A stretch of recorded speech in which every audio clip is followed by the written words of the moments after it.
All right, I want to welcome a very familiar voice to Bay Area sports fans, Larry Krueger, who I worked with 25 years ago at KNBR. And when I reached out to Larry, I said, you're going to have to really go back into the deep recesses of your memory to even remember me because it was such a short time. But Larry, thanks for taking the time to do this.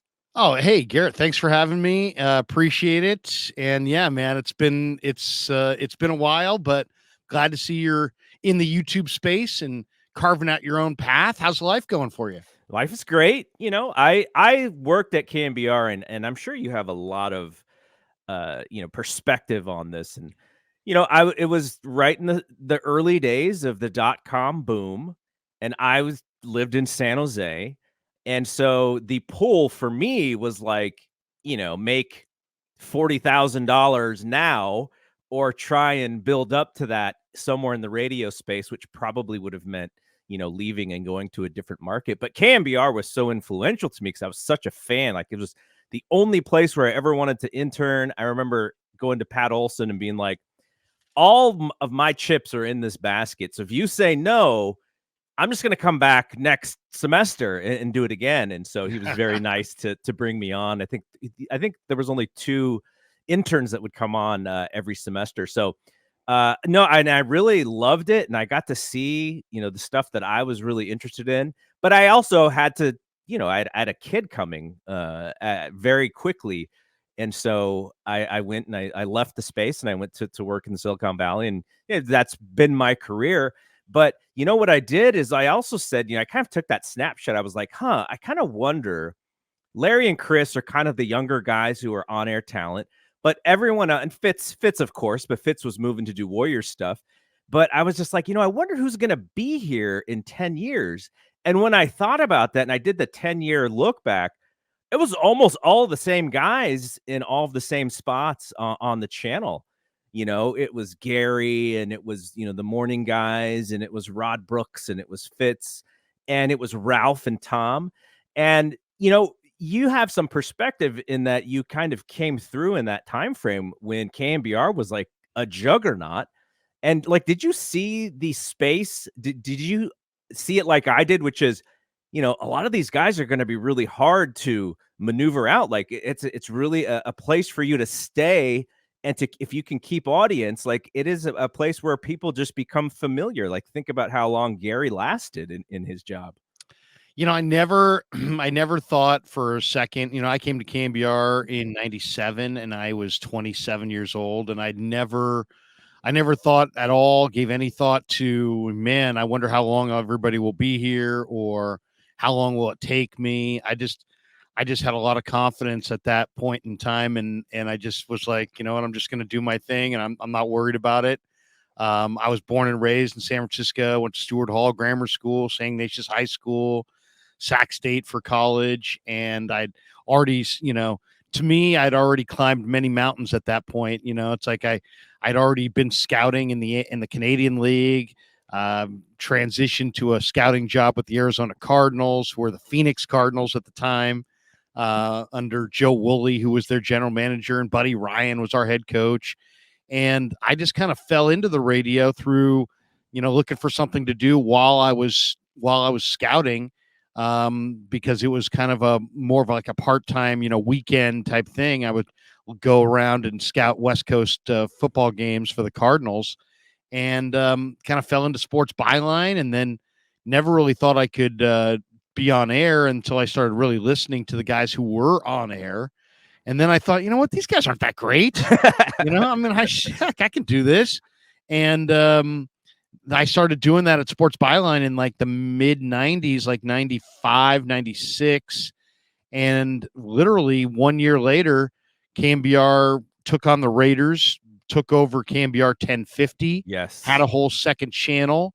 And right then and there, I said, hey, this is my opportunity. They're going to add a whole nother channel of hosts and people, and I can get in this way. And sure enough, I I was incredibly persistent, and they hired me to do kind of weekends and fill in on KNBR. I was working on the weekends with Bruce McGowan, then Chris Townsend. Then Townie was like, hey, I'd like to be on air. He was just the producer. So I went to Bob Agnew and I said, hey, I think me and him could do a pretty good show together. We got a good rapport. And he's like, you sure you want to do that? And I'm like, yeah, I'm pretty sure. And so he gave us the weekend show. We called it the Weekend Sports Insiders. Oh, yeah. And the rest is history. I mean, literally within a year, I was doing Sports Phone 680. Chris had moved on to the morning show as kind of like a third man up on the morning show. And, you know, we've been kind of doing, you know, similar type stuff ever since. Chris is now with the A's and kind of works internally. I had multiple runs at KNBR. I had the whole Felipe Alou dust up, which cost me my job. Then I moved over to KGO, satellite radio, came back to KNBR in 2011. Spent another decade there, got downsized in a budget deal about a year ago, and just said, you know what? I'm not gonna sit around perfecting the story of how I got laid off. I'm just gonna adapt to the ever-changing landscape. And I saw radio for what it was, and I saw, you know, media for what it was, and I saw I had a friend who was a real great media consultant, and he said, hey, Krug, look, I know you're never going to believe this, but they're doing you a huge favor by letting you go right now, because you can jump into the YouTube space, recreate your sports radio show, own it yourself, build it up yourself, and beat everybody else to the space. And here we are. It's July 24th of 2023. I would say we're probably 2 years from now. Many of the guys that you hear on the radio today will no longer be on the radio in a couple of years as the revenues continue to shrink, and they themselves will have their own YouTube show.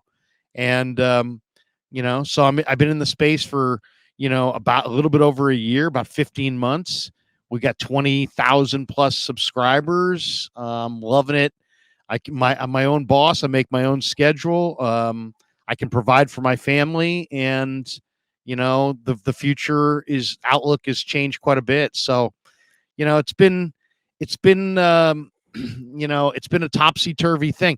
The thing about it that makes me laugh when I think about it is I got out of scouting and into radio full time because I viewed it as more solid because of what you had said. You know, all the guys who were there forever.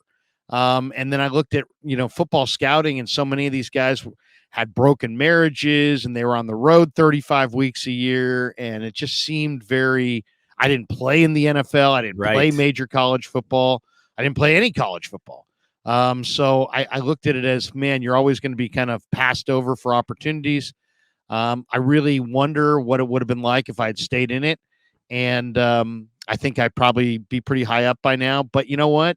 I have no regrets. I've got 4 beautiful children. I've got a daughter in nurse practitioner school, graduated from college. I've got a son who's 1 year away from graduating from Cal Poly with a degree in construction management. I've got a kid who's a senior in high school. That's I got amazing. A kid who's in 8th grade, and I've been there through every step of their lives, and I've been a present father, and I've enjoyed this career immensely. So it's been a wild ride, topsy-turvy. And when you are on top, people will go after you, and it's not a easy thing, but I've enjoyed it. I've enjoyed the good and the bad. I've got no regrets. I'm glad you took it to the YouTube thing, because I'm very interested in that. But before that, I can even, you know, you talk about the scouting thing, and I can vividly remember you explaining like the way a defensive back is supposed to play this type of receiver, and like you would get out there and you would be like, okay, here's the stance and here's the steps, and you would like show us in the studio, because that, you know, football, I could tell was absolutely your passion. And I'm assuming that it's, you know, you cover all the sports, but I could tell, I mean, just look at your background there, like the football aspect of it is definitely still your passion. Is that right? Well, the personnel side of it is, you know, I played, you know, very little high school football at St. Ignatius. I got a taste of it, and I just kind of fell into the football career while I was at Sac State. A guy who I was in my fraternity in college I'm watching football at his house, and his dad walked in and said, "Who are you?" And his dad just happened to be the head coach for Sac State football, and said, "Hey, man, you think the game at a pretty high level. I want you to come help me do some recruiting." And then it kind of went from there. He jumped to the Canadian League. He brought me with him. Then I jumped to the NFL after meeting guys in the Canadian League who had worked in the NFL prior and were going to work in the NFL in the future. And sure enough, Joe Woolley, who was a good friend and a guy who's a personnel, guru going back to the Eagles. He was the guy that built the Eagles coming out of the USFL with Seth Joyner and Reggie White and all those guys. Joe was became the general manager of the Arizona Cardinals. And I asked him, "Hey, Joe, can I scout the West Coast for you?" And he said, "Absolutely. I think you're a good personnel guy." And I was 25. Wow. And so, I did it for a couple of years, and, I was starting to get promoted within that field. And then all of a sudden, I was just looking for something part-time. I started working at Sports Byline, and then I started looking at the career of sports talk radio. And I'd been a fan of sports talk radio as a kid, like, in grammar school and high school, of, Dave Newhouse and Ken Dito and Ralph Barbieri. And I used to do my homework at night when I was at SI listening to these guys. And I never really thought, this is what I want to do. But in a lot of ways, I was kind of honing my craft, listening to those guys. And when I saw it I did an internship about 3/4 of the way through Sac State. And I did an internship as a producer at sports radio KSAC in old Sacramento as a producer on the Bud Ferrillo show. Bud Ferrillo had been a big time sports guy in LA. He had a show in Sacramento. And when I saw it and I saw live radio up close, I just fell in love with it. And I was like, wow, this is incredible. And I got such a thrill out of it. And it was an incredible challenge. And I've really been spending the last, 30 years trying to blend my two interests, which are, radio and broadcasting and talking to people, and football personnel evaluation. And, I've enjoyed it. I haven't found the perfect way to blend it, but I feel like I'm still on the road to it, and I'm going to get there. So this YouTube stuff is, taking your radio career and then bringing it over and really developing your own brand, or taking your brand and recreating it on YouTube, is actually it's an amazing thing to me. And I don't even know if you tie this together with your radio career, but when I was, going through high school and college, similar to you, like, I would go to bed and listen to Dave Newhouse when I was like a little kid. And then Ralph would start taking over, and then they'd start going to like midnight. I'm like, oh my gosh, like, they're going like way longer. I got to stay up and listen to this stuff. And so that's how I kind of got so interested in radio, was listening to those guys. But it wasn't until you and Chris, at the ages you were, so I knew Chris a little bit in college. Chris is a few years older than me, but when we were in college, I think he was only 1 year ahead of me in college at San Jose State. And so I knew him a little bit. I had class with him. So when I start working at KNBR as an intern and you guys are there, I'm looking at you guys as like, oh, I don't have to be 35 years old to actually be on air at KNBR. Now, Fitz was there as well, but I think Fitz was not necessarily the rule. He was a little more of a unique situation based on how he got in. But I looked at you guys and was like, there can be an avenue to this. Like, this is a giant market. These guys are young guys. They're not that much older than me, and they've already sort of paved that way. And now you're kind of doing it again, in a sense, with moving over to YouTube. Damon Bruce as well. I know you guys have done stuff together. Yeah. It was awesome to see Damon do it. And, this old media, which is radio now, I think it still succeeds in certain aspects. But, the way that you guys have done this, it is a little bit of trend setting. And do you see it that way, as to kind of how, do you even understand the impact that you were as a 27-year-old guy at KNBR, you and Chris, on people like me who are kind of following in your footsteps a little bit? I never really thought about that at all. I just is trying to have fun and, do stuff that interests me. I'll say this though, I always treated the people behind the scenes well because I never thought of myself as any different than them. Yeah. I mean, I didn't look at me on one level and you on a different level. I looked at us at all on the same level, right? We were all young guys who really enjoyed sports and just happened to, be right there.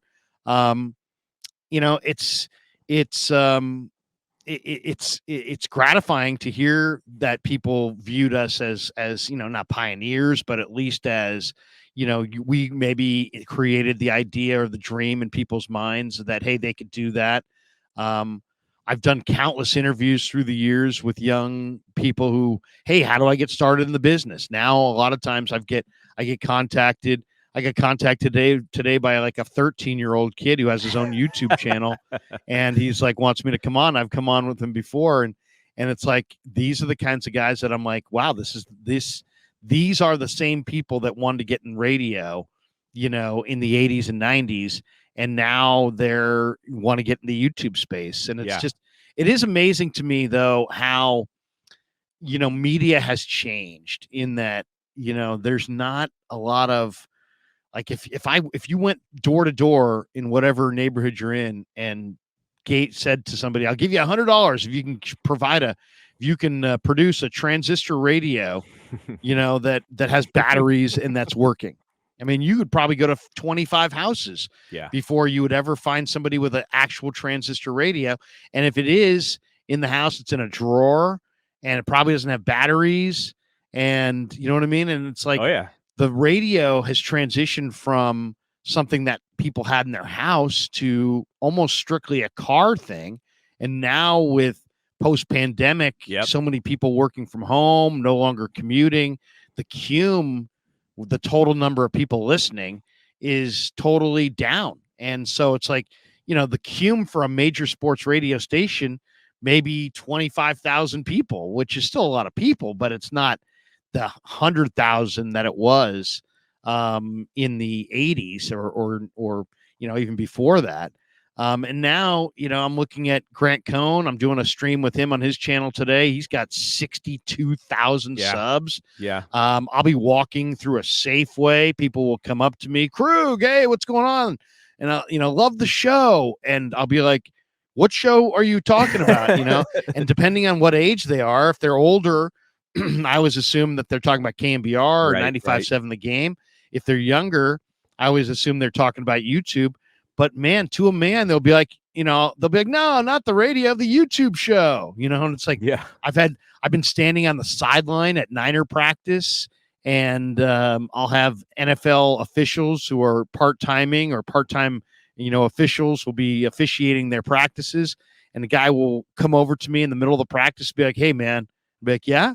Like, really dig the show. It's like, it's an awesome eye opener. So it's a migration of the media from radio and television, network television, cable television into the digital space. I mean, the reality is that the phone is our central media hub. And where this goes, we go. So people are dialed in through their phone. When they get into their car, the car pairs to their phone. And, it used to be totally common for people to get in their car, tune into like a sports radio station, hoping that, they're listening to the genre that they want, hoping that, let's say maybe they're a Giant fan, but not a Warrior fan. And let's just hope that they're talking about the Giants. They're talking about the Warriors. Well, you know what? I don't care about the Warriors or whatever. Or maybe the opposite. I care about the Warriors. I don't care about the Giants. It's almost kind of like, I kind of compare radio to like Pandora, where Pandora it used to be like, hey, you know what? You have Pandora and you can pick your genre that you like within Pandora. And there's very few commercials but you're still, now this is more like Apple Music.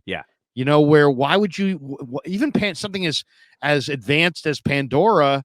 Now you just look at that and say, well, what the heck? Why would I ever listen to Pandora when I can go to Apple Music, go right to the song that I want and listen to it repeatedly over and over and over again. Why would I go to a genre of a something that I like, especially if you're like one of these? There's a lot of people that love the NFL that don't really love the other sports.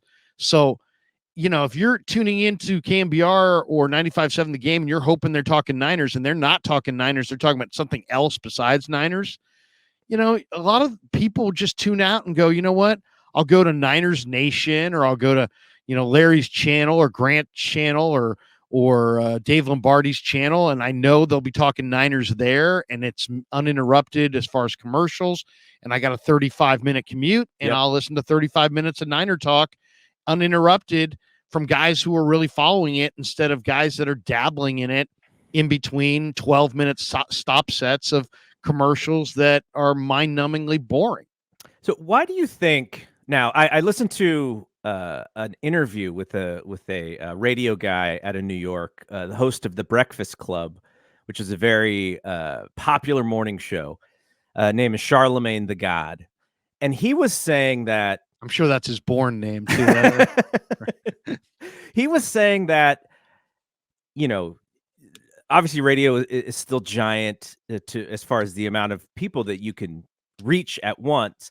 But he was saying that, there are other avenues in which people are looking for content. So exactly what you said. He said, we need to put our stuff on YouTube.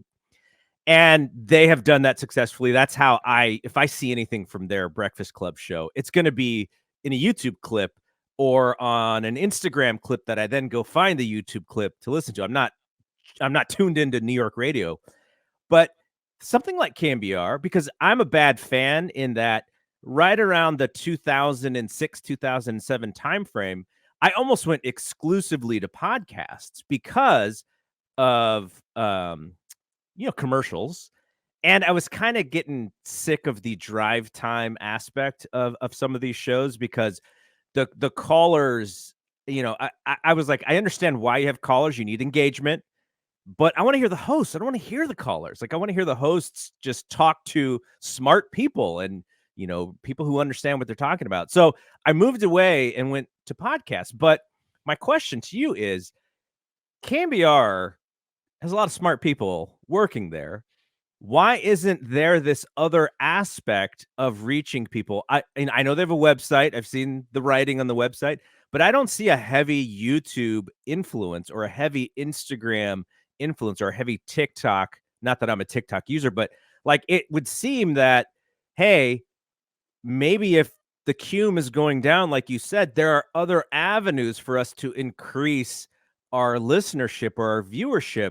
Why isn't there a hybrid model that is working out there? And maybe I shouldn't speak so loudly, because then more people are going to come into your space. But well, no, it's hilarious. I mean, we used to have the last 3 or 4 years that I was at KNBR, we would have these, once a month emails from the program director, and they would come like let's say on a Monday, and it would be like, hey guys, the ratings are a little bit down. They're a little bit flat. What do we need to do? And this and that.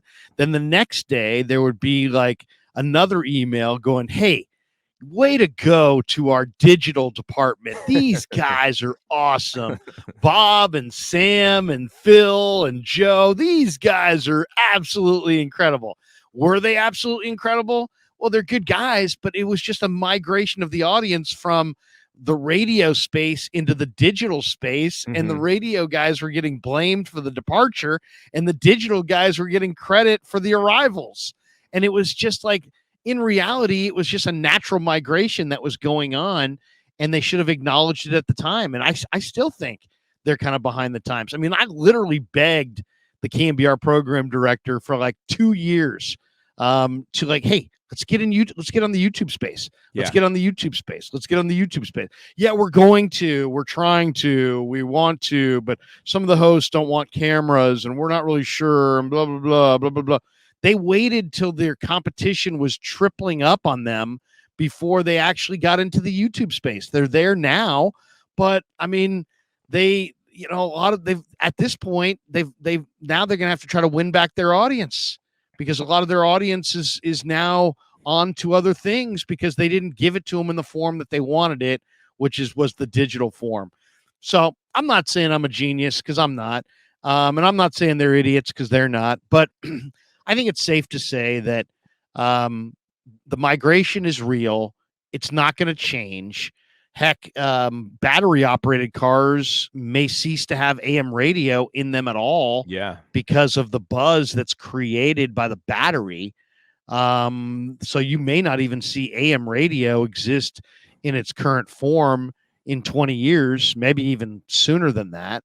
Um, you've seen a lot of AM stations try to buffer themselves by adding an FM counterpart to go with them. So you're seeing that. But ultimately, what needs to happen is there needs to be just a full onslaught of every. Just look at it this way. If you look at everybody sitting in one cup in the 80s, well, now there's the same number of people, if not more, except they're not sitting in one cup.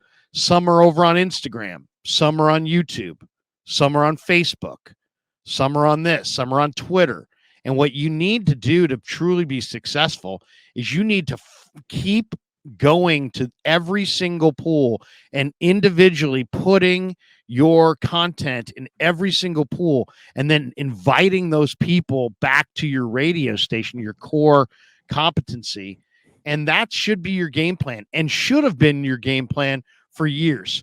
And it's okay with me if they continue to kind of stammer around in the dark, I'm friends with Darren Chan, who is the Giants radio engineer. Oh, DC, he's a good friend. I've known him forever.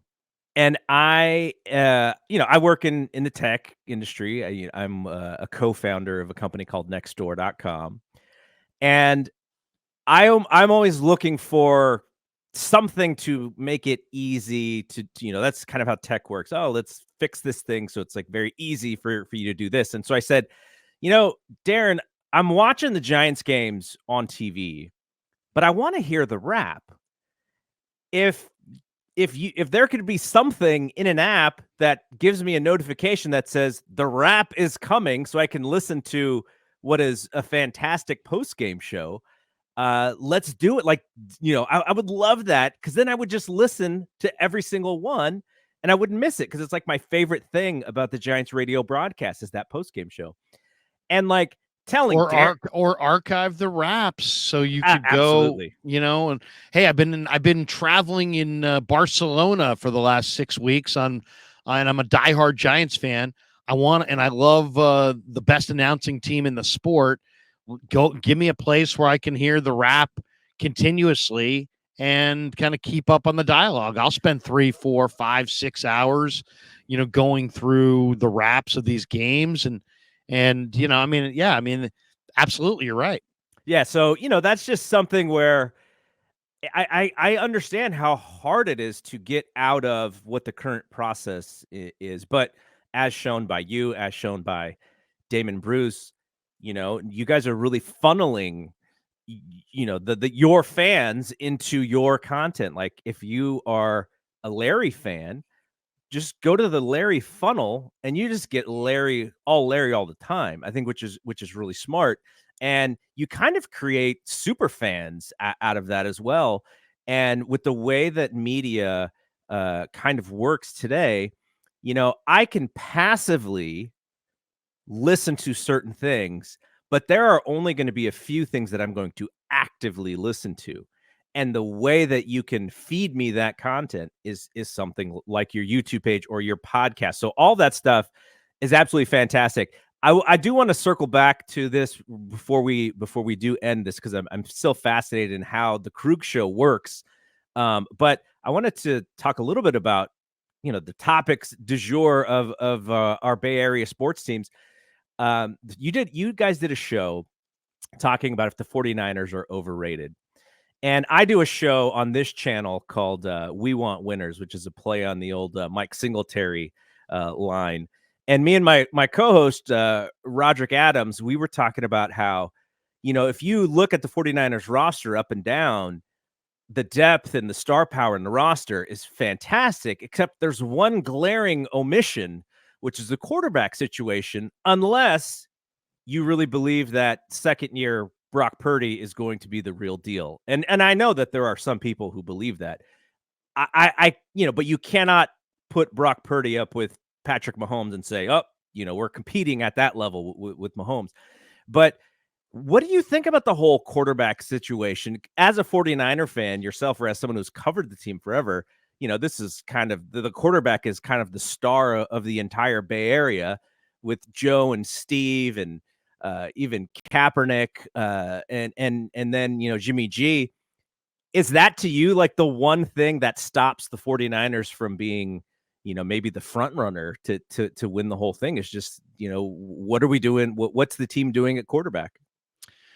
Well, it's funny. It's like, there's that old saying, don't judge a book by its cover, right? And so many people cannot get beyond what somebody looks like when they're deciding if they fit the role. And so I think because Trey Lance has a lot of similar physical attributes to Patrick Mahomes and Brock Purdy doesn't, I think the assumption is that they don't need to flirt around with Purdy. They just need to go to Lance and develop him. And I think Lance is going to develop. I really do. I think you're going to see a much improved Trey Lance this summer, and I think he's going to develop. But I think it's going to take time because he's a very raw quarterback. But really, it's about Brock Purdy. And Brock Purdy really does give you everything that Mahomes and Josh Allen give you. What does Mahomes and Josh Allen give you? Well, they process well, but they also have second-level movement ability that helps them escape the pocket. And, there's the play that's called in the huddle, and then there's the play that, the play, devolves into because of, the first play being defended properly or successfully by the defense. And I just think when you look at Brock Purdy, you look at a guy and you say, well, wait a second, he's not big enough. But he's 6 feet and change. He's about my height. I'm 6'1.5". He's about 6'1.5", roughly 6'1". He's 227 pounds. He's pretty thick. Like if you're standing next to him in the locker room, he's a pretty thick guy. It's not like he's a tiny little guy. And then he's got that 1.54 10-yard split, which is an elite 10-yard split. I mean, to put that in perspective, Tyreek Hill, who's probably one of the most electric movers in the entire sport, I think was like 1.55 or 1.52. He was either slightly better or slightly worse than Purdy. So Purdy's got really good escapability. So I really think in a lot of ways, Brock, even though he doesn't necessarily look the part, I think he can compete with the Mahomeses and the Allens and the Hurtses, because I think when you look really closer at his traits, he's got everything you need. He's got big hands. He can control the football. He's got escapability. He's got that fast 10-yard split time, so he can avoid the rush and extend plays. We saw him extend plays repeatedly last year. Yeah. And then he also has the ability to process what he sees at the line of scrimmage, and he has an ability to throw with accuracy and on time and be on time with it. And Alex Smith did an interview this week with Matt Mayoko from Tahoe. And he said, you can talk about 40 time and height and all these different things, but quarterbacking really comes down to 3 elements: your accuracy, your timing, and your processing. And he says that Brock has it, and that not only does he have it, that it's sustainable. And I agree. I've been saying it for the last year. And I really think, I know a lot of people look at Brock Purdy and go, Mr. Irrelevant.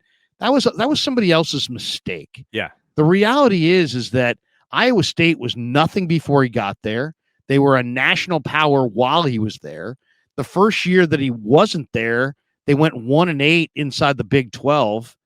Brock Purdy was the difference at Iowa State. And, the 49ers, how quickly people forget that non-Jimmy Garoppolo quarterbacks under Kyle Shanahan were 9-29 until Brock Purdy took over in the Dolphin game. So I'm all in on Brock Purdy. I realize he's not the biggest guy. Would I rather him be 6'4"? Sure. Would I rather him have a little bit stronger arm strength? I guess. But what he's got is the ability to process, to be accurate, and he throws the passes on time. In the short game, in the intermediate game, where your footwork is at a premium, his footwork is on point. He's insanely competitive. Like I've done interviews with Russell Wilson, Drew Brees, Tom Brady. This kid's got what those guys had, which is this. It's a humility, but it's a quiet, burning, competitive fire that is just readily apparent after 2 or 3 questions in any interview. And that's what Purdy has. So I personally, we'll see about the elbow injury and how much is he diminished? Has he lost any velocity? If he hasn't, and he's the same player physically that he was a year ago, I asked him a month ago after the minicamp, I said, Brock, how would you compare where you're at right now in this offense compared to where you were at last year at this time? And he's like, oh, Krug, night and day. He's like, last year, I would walk to the line of scrimmage and just trying to remember the play, just trying to remember all the verbiage, how to spit it out correctly, trying to remember the formations. Now it's like I've got him committed to memory, and it's all about nuances within the play fake, within the, whatever it is. And I just think you're going to see a dramatically improved player. And since he didn't lose a game last year that he started and finished, and the team averaged 33 points a game with Brock Purdy. Just to put that in perspective for people who don't follow the points per game deal, the team that led the NFL last year in points per game were the Kansas City Chiefs. They averaged 29 points a game. Brock Purdy, while with the Niners as a rookie, averaged 4 more points per game than the number 1 offense in football last year. So there are people that have suggested that he's hit his ceiling. That's asinine. And I just can't wait to see it this summer. Now, if he loses 5 miles an hour off the fastball or loses some ability as a thrower, that could negatively impact his career clearly. It's a major part of playing quarterback is the ability to throw and have something on it. But as Alex Smith says, it's about processing, accuracy, and timing. And in Alex's mind, it's sustainable what Brock's done. And I agree with Alex. Did you listen to the podcast that Jordan Rodriguez, I think is her name, did, called the Play Caller, the Play Callers? It's Kyle Shanahan. Yeah, I haven't checked out the podcast, but I've heard about it. Okay, you would eat this thing up because it is football catnip. Like this, all the stuff that you like about this stuff. It's right in there. A lot of Sean McVay, Kyle Shanahan, Kyle's Tree. And I'm still not even done with it. I think I'm only through like 2.5 of the 5 episodes. But what I came out of it after the first episode is that, like, Kyle has so much influence in the modern day NFL. And really, the only thing holding him back, as far as being, known as or remembered as one of the fantastic head coaches of this era, is the Super Bowl, because that's what everyone's going to be measured by.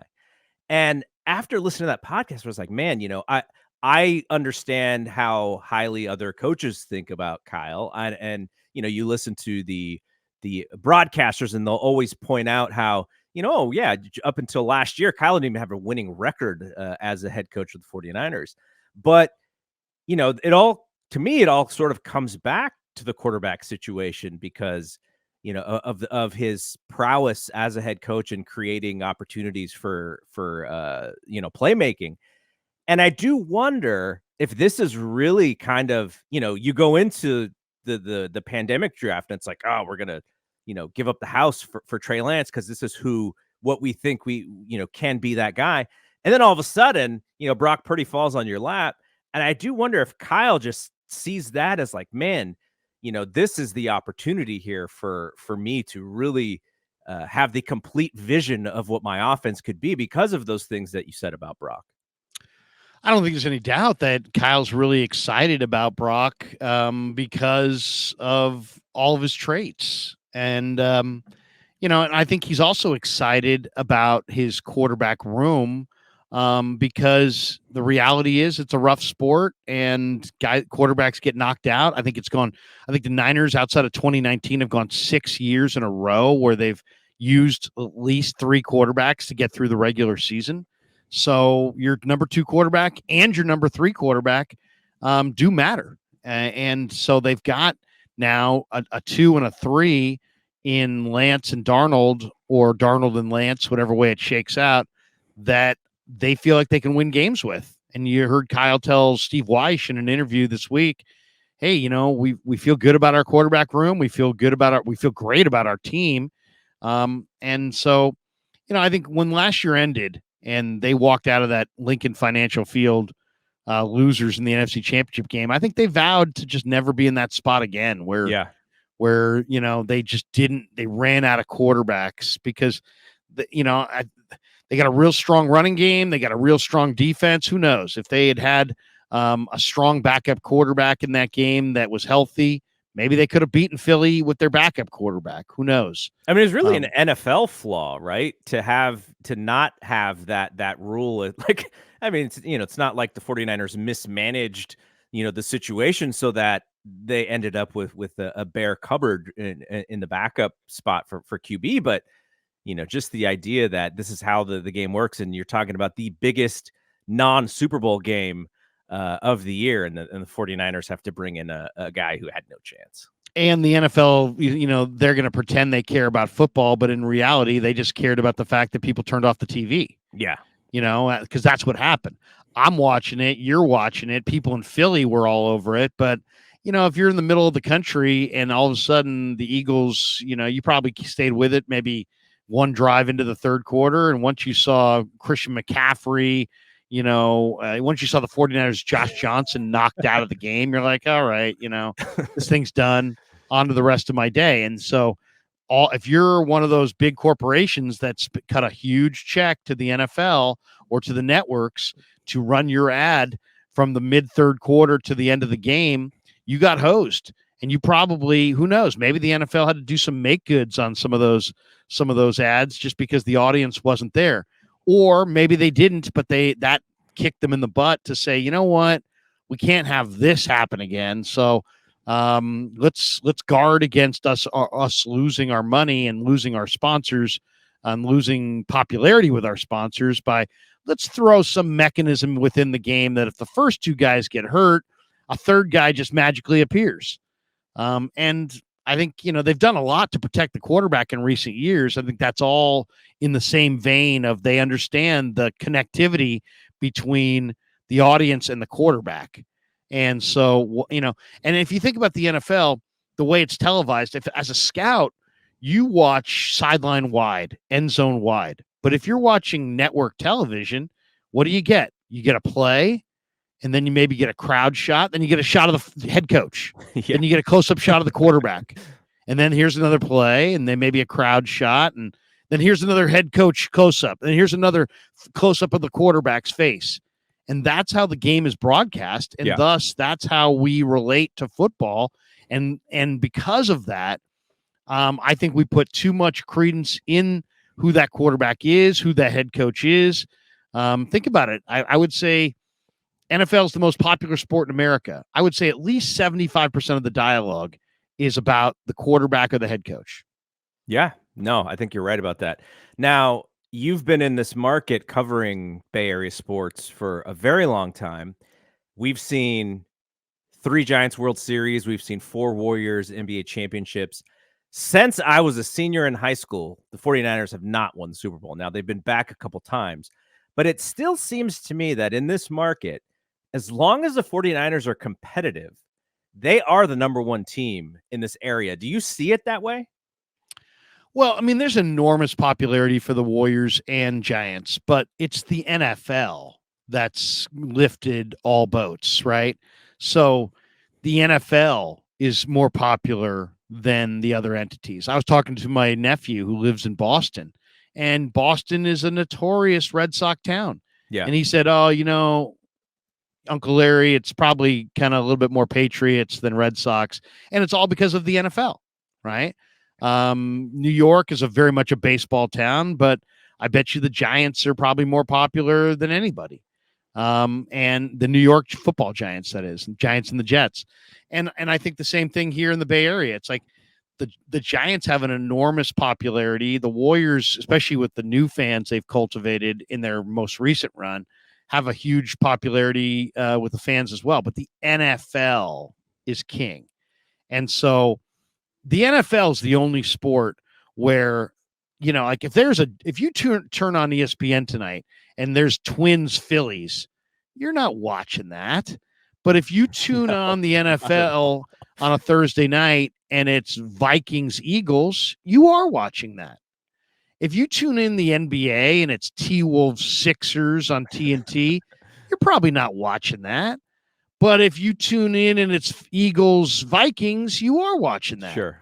So, that's where we are in the NFL. It's the NFL is king. And I do think the 49ers, because the 49ers got here first, you got to remember that as well. Yeah. The Warriors showed up in the 60s. The Giants showed up in the 60s or in the late 50s. The Niners showed up in 1950. They had a decade head start. And so football, I think football is just more popular, period. But I think the numbers reflect that. I mean, people bang on me sometimes because last year on my channel, I did a lot more Giants post game. This year, I kind of cherry pick which games I want to do. I don't do every Giants post game, but I talk Niners all the time. Yeah. Well, why is that? Because I can actually see the number of people. Sure. And it's kind of like radio. Radio people. If KNBR could see how many more people are engaged on the Niners and the Giants, they'd talk more Niners. If 95.7 The Game could see how many more people were engaged on Niners than Warriors, they'd talk more Niners. Instead, they're both talking about the teams that they're contracted to carry, and it makes sense. But I think they're doing that at a little bit of a detriment to their overall audience size. I also think, though, and I would probably have to ask my dad more about this specifically because, when you and I are sort of growing up, we didn't live through like, the 60s or whatever, the sports in the 60s. But, save for the Warriors winning the NBA championship in the mid 70s, it's really the 49ers, those teams of the 80s that kind of put the Bay Area on the map as a big sports town. Even though Willie Mays and McCovey were here, the Giants could never get over that hump. But the 49ers winning all those times in the 80s, they really did put a little bit of a bullseye on the Bay Area as a major league sports town. And I think because the 49ers, even though they've had their downs for sure, the franchise is still very much marketed. You see Jerry Rice at every game. You see Montana come in, several times a year just to do whatever they want him to do. And they do such a fantastic job of reminding us about those teams that, when the 49ers were the top NFL franchise, in the 80s. So I think they do a really good job with that as well. And we'll see if the Giants and Warriors do a similar job. I still think the Warriors are really mostly a Steph Curry town rather than an actual Warriors town, because we'll see what happens when Steph retires. But that's kind of like one supernova star, and with the winning that kind of took over. And my sons, both of my sons are bigger Warriors fans than anything else because of that. But I would like to see what happens. I think the Giants are just going to have a hard time marketing the team. In a sport that is, I feel baseball is just marketed poorly by the entire Major League Baseball. Oh, I mean, there's no question. I mean, the futures game are the stars of tomorrow in MLB. It was on Peacock. It wasn't.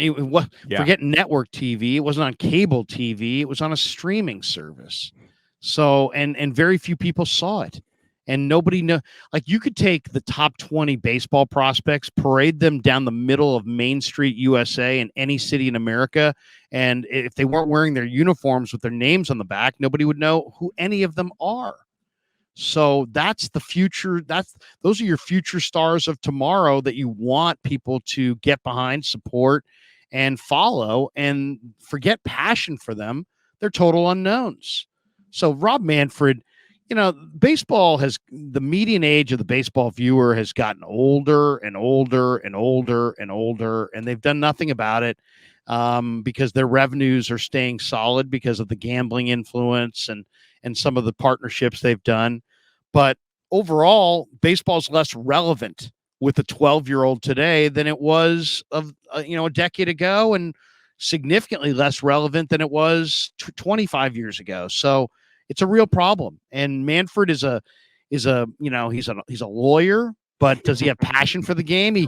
He recently described the World Series trophy as a hunk of metal. I mean, when the players push back and we're like, Rob, what are you talking about? I'd sell my soul for that hunk of metal. So they have the wrong guy leading the sport. They're falling behind in relevancy. Their numbers on all their meaningful stuff are going away. ESPN only begrudgingly even has baseball tonight. It's just it's a sport that I love and you may love, but for whatever reason, our kids are not as passionate about it. It's still, I think, one of the best sports when it gets to playoff baseball. But the game has been improved by the pitch clock, though. I think it's been sped up for sure. It's a little bit more fits into our TV time frame. Going to the park, even though I like the live experience a lot better with these games moving than not. Yeah, there's more movement to the game. What they really need to do is they need to cultivate, a little bit more of the inclusiveness that they've lost. I mean, the percentage of black players in the game has dropped to a level that is so low. It's like record setting. And it's time, the game is less dynamic because so many of the great black stars of the 70s and 80s and 90s they're not in the game anymore. And so I think that's really hurt Major League Baseball. I think it really has. And hopefully it comes back around, because I think, you say, who is the greatest Giants of all time? Well, it starts with Willie Mays. Yep. Then you go to Willie McCovey. You think about some of the greatest players you've ever seen. I think of Barry Bonds. Absolutely. I immediately think of Griffey Jr. It's really important that baseball gets, the greatest athletes in our country playing its sport more. And it's like people need to feel like baseball is for everybody. And the reality is, I have kids who play baseball, and I see the disconnect, and I see how it breaks down. It starts to cost a lot of money. Yeah. You want to bat teams. You want a top tier bat, it's $500. You want to play fall ball, it's $1,700. Yep. You want to play summer ball, it's $1,700.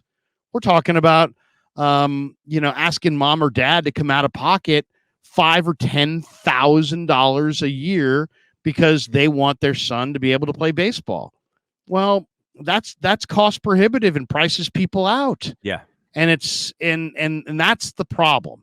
And baseball's got to use some of their wealth to invest in the infrastructure to have more. They all have, academies in Santo Domingo, but how about academies in Boston, Chicago, New York, and Philly, in Los Angeles and San Francisco? How about investing some of that incredible money that you're making in trying to correct the inequity in the cost of the game at the amateur level, which is pricing out so many families? My son plays varsity baseball, and he told me he wasn't playing fall ball, and I was kind of like, I'm kind of disappointed. And then I asked my wife about it. She's like, well, we are going to save $1,700. And then suddenly I wasn't quite as disappointed. And if you don't have that money to begin with, you're like, I can't afford that. And is there a scholarship that you can get? And there really isn't. Yeah. So then it's like, kids are just choosing to play other sports partially because they know that they don't want to be a financial burden on mom and dad. True. And that's a big part of it. And I think, if you knew that you were going to cost your parents $5,000 and you knew your parents didn't have the money to invest in it, and you liked sport B kind of as much, or maybe not quite as much, but similarly, you might just play sport B. Yeah. over Sport A. And if Sport A is baseball, baseball is expensive. The equipment's expensive. The youth baseball between like little league and college is very expensive. And I would, if you walked up to a freshman in college and asked them, on average, you did a little poll, how much money have your parents invested in your baseball career? It's probably between $5,000 and $20,000. Yeah, for and that's sure. a lot. That's a lot. It's a lot more than we had when we were growing up, and it's a lot more than the other sports. All right, couple of quick media questions. I'll let you go. You've already spent so much time here, which I appreciate. When it comes to YouTube, so you're now in this space, and when I hear, the NFL is, and their TV deal, and the NBA and their upcoming TV rights deal, why are we talking about sort of YouTube TV and not the actual content creation of YouTube as a place to put games? Because anybody has access to YouTube. You could run similar ads on this platform.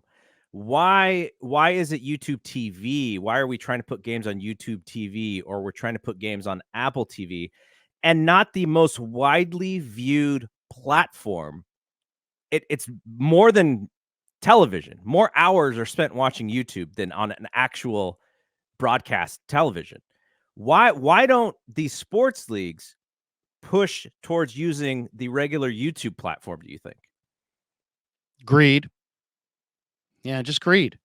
That's what I would say. They know that they can, that they're I mean, it's kind of it's not that different than the newspaper model when the newspaper was dying.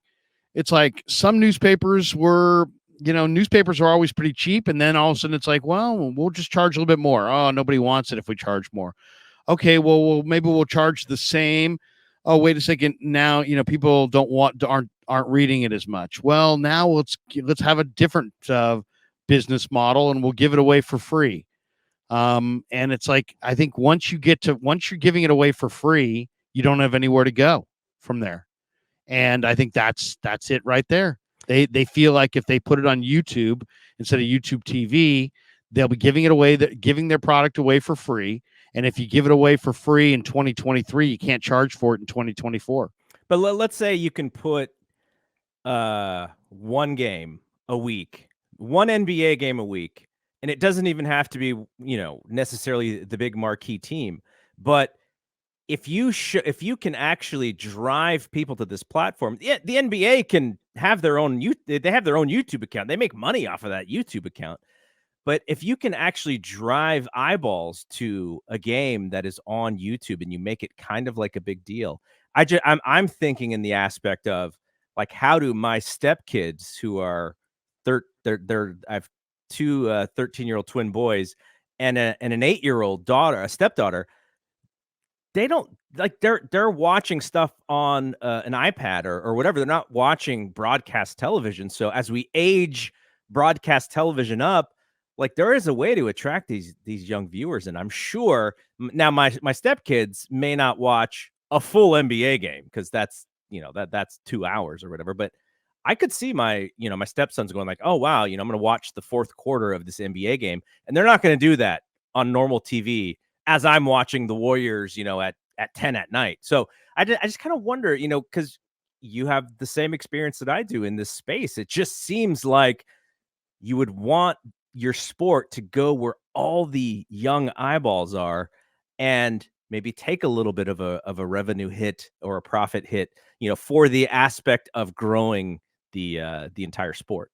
Well, especially at this point in history, when you're taking on a brand new revenue stream like gambling, and it's adding huge amounts of money into the coffers of these leagues, this would be a great opportunity for them to, invest a little bit in trying to build their audience size by making their games easier to find and cheaper to find, if not free.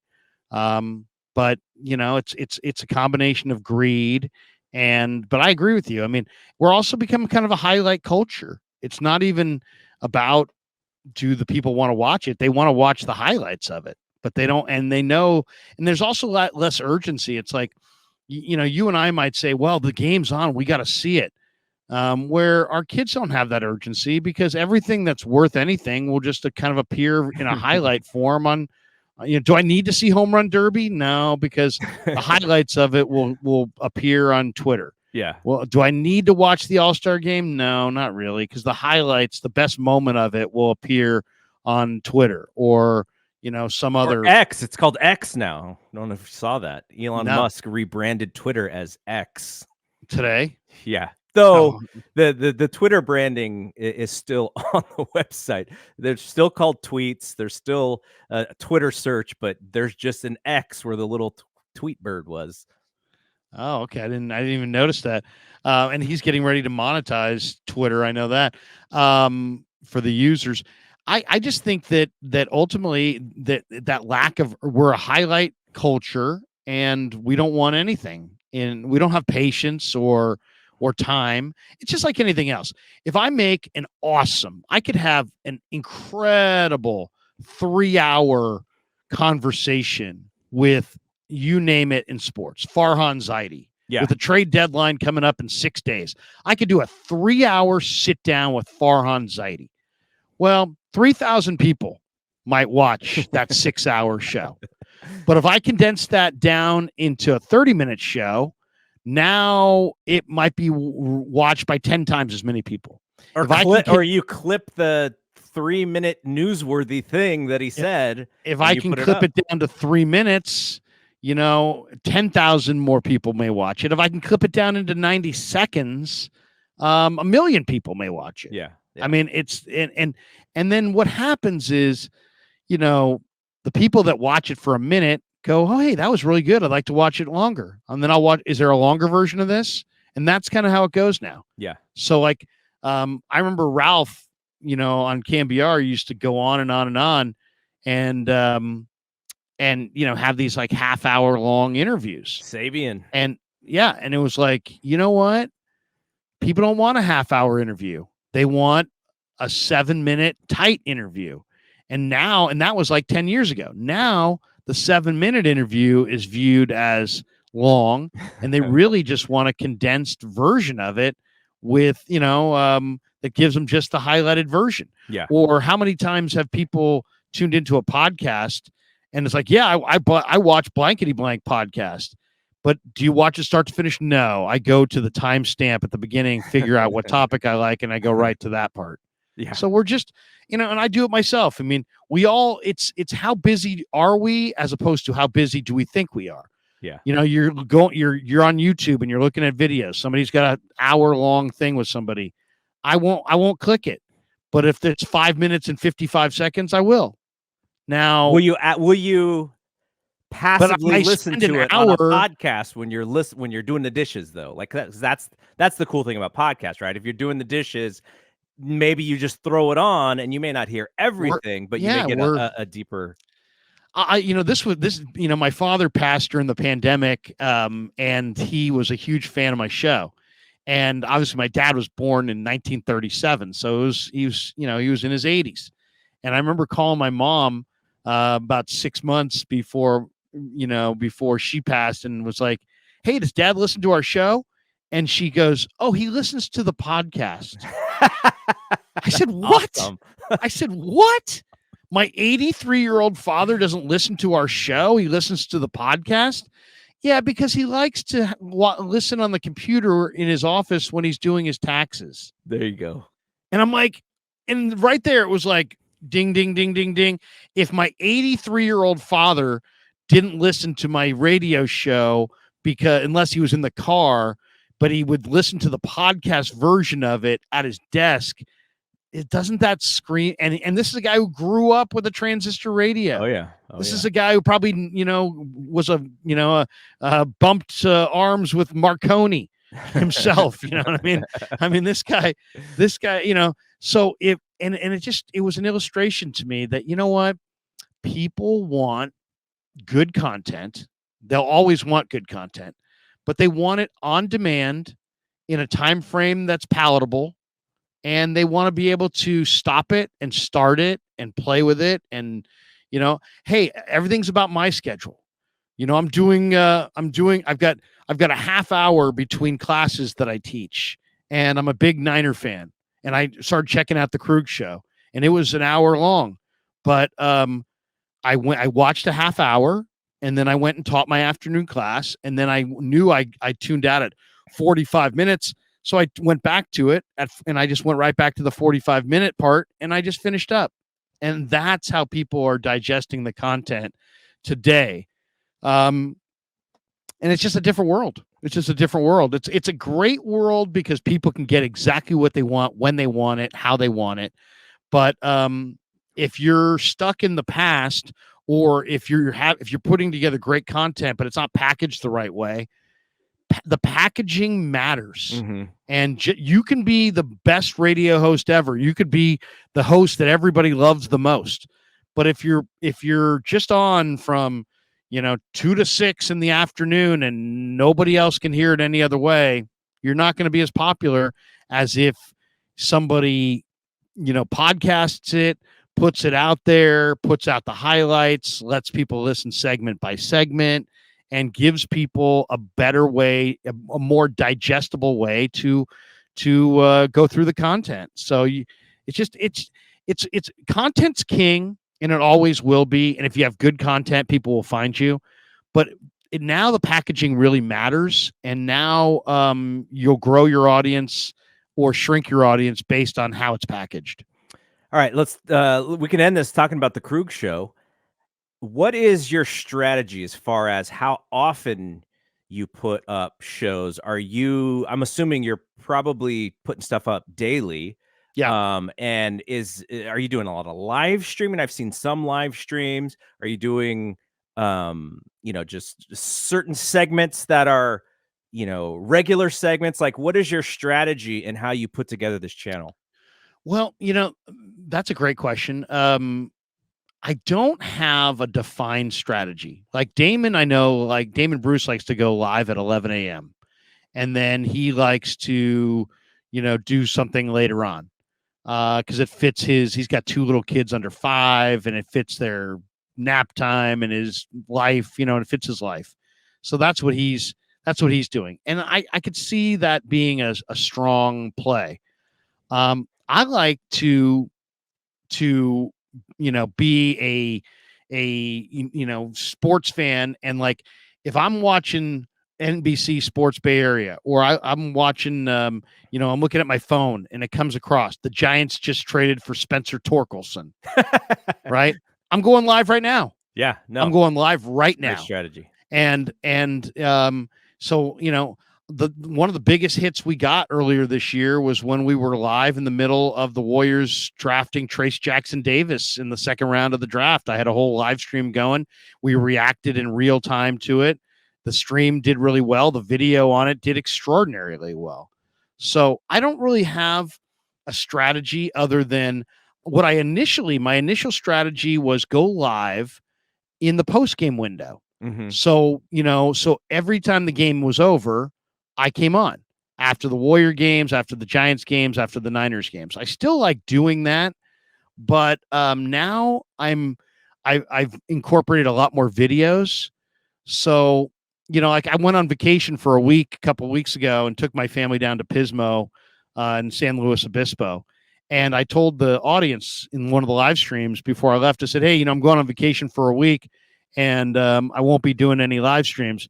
And like 5 or 6 people jumped in with, well, that's fine. You're not going to do any live streams next week, but you sure as hell better keep the videos going, because I rely on those videos. And it was like, wow, it was an illustration to me that, just keep producing compelling content. Yeah. So last night, for example, I did a live stream with my son. My son now, Garrett, is 22, and he goes to Cal Poly. He's home for summer. And so I wanted to do, with training camp starting officially with the first practice on Wednesday, I wanted to do like a training camp 49er mailbag. And so I just put together, I asked, put it on Twitter, hey, how many people have questions? A bunch of people shot me questions. I added a few more, gave him a list, and said, hey, let's do this together. Why don't you just throw me the questions, and I'll just throw answers and we'll go back and forth. I looked up, there was like 400 people in the room. And today I think it has close to 5,000 views. Awesome. And then when the show was over, I did a video on Steve Kerr kind of admitting that last year was his fault. Right. And it's like about an 8-minute, 10-minute, 12-minute video. And I just basically monologued like a radio segment about Kerr and how it was his fault last year and that he's a great guy for admitting it and how much I really like him. And I explained exactly how I felt about all of it. I did another one on, I'll be doing some videos later today on, as soon as this is over, I'll sit down. I'm going to do some videos on the Giants' approach at the trade deadline. And then tonight at 6:00, I'll go live with Grant Cohn on his channel. And then at the end of the live stream, I'll ask him, hey, Grant, is it okay if we clip a couple, cuts from the live stream and put them out in the video form? And he'll invariably say, yeah, sure, go for it. Then I'll have my son clip a couple of, 5-10 minute cuts. We'll put them out. They'll each get, thousands of views. Then I'm going to go live tonight with Dan Coachemilio, who's a friend of mine. And we're going to do a live stream on the Giants' approach to the trade deadline. And with the trade deadline coming up and all the topics that we'll hit in that stream, that thing's going to get 10,000 views. And it's going to make whatever, $350 or whatever it's going to make. So it's a little bit of a grind, but at the same time, I've put out lots of content. So I'll try to put out like 1 or 2 live streams a day. And then I'll try to put out maybe 3 to 5 videos a day. And if I can, and I just tape them and and if I don't like it, I'll do it again. So, and sometimes it's live segments of a part of a stream that I just cut up and put out. Sometimes it's just a segment with that, with that, whatever the topic is. And the nice thing is that we have people that follow the channel who are Warrior fans. We got people who follow the channel that are Giant fans, and probably our largest following is for the 49ers. And so then I'll be at training camp on Wednesday. I'll do a pre-day 1 of training camp video, maybe from my phone. That's the other great thing. When I went down to when I went down to Cal Poly, I'd get up in the morning, take a shower, get ready to go to the beach, and I'd stand there in front of a tree, and just go, hey, by the way, this is how I feel about this, and this, with a little like selfie stick kind of thing to keep my thumb out of the screen. And I put it out there and get 5,000 hits. And I'm off to the beach. Yeah. So it's a new world for sure. But as far as if I see a plan that ultimately works wonders, I'll do it. But I think the beauty of YouTube is the mobility and how, something happens in a sport and then you'll tune into sports radio and they've got a guest and it's a guest talking about something totally different.